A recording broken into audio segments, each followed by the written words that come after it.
Olá pessoal, aqui quem fala é o Dr. Richard Magalhães, do Centro de Referência de Crônico-Colite do IAD.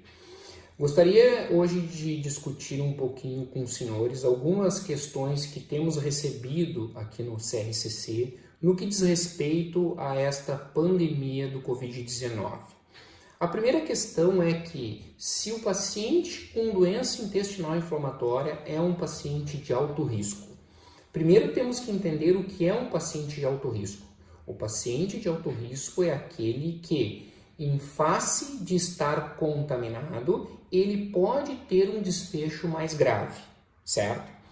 O paciente com doença intestinal inflamatória que esteja usando imunossupressores, acetioprina, metotrexate e imunobiológicos, sim, este é um paciente de maior risco para o desenvolvimento de uma doença mais grave, com um comprometimento respiratório e talvez até desfecho fatal.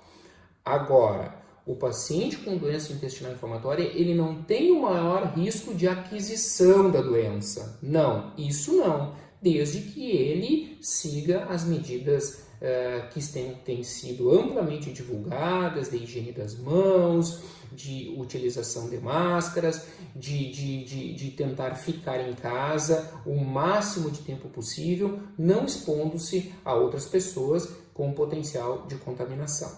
Então, isso é importante que todos entendam. Se o paciente está em uso de imunossupressores, tem doença intestinal inflamatória e adquire o vírus, sim, esse paciente é um paciente de alto risco. Mas o paciente não tem um risco maior de se contaminar pelo simples fato de ter a doença. A segunda questão é em relação a: devo parar a minha medicação? Devo parar de usar o meu imunobiológico que estou usando, que estou indo nas clínicas para serem infundidos, para ser utilizado de forma subcutânea? Devo parar a minha azatioprina, o meu metotrexate? A resposta é não. O maior objetivo agora é manter todos os nossos pacientes estáveis e sem agudizações da doença. No momento em que o paciente para o uso do remédio, a chance da doença retornar, tanto o Crohn quanto a retocolite, é maior, fazendo com que o paciente tenha necessidade de procurar o hospital e, neste momento, não é a melhor opção. Além do mais, o paciente que está em crise muitas vezes necessita a utilização de corticoides, que é uma droga que diminui muito a imunidade, fazendo com que o paciente se torne, sim, um paciente de alto risco para um desfecho mais grave da doença. A terceira questão é se sulfasalazina e mesalazina são imunossupressores.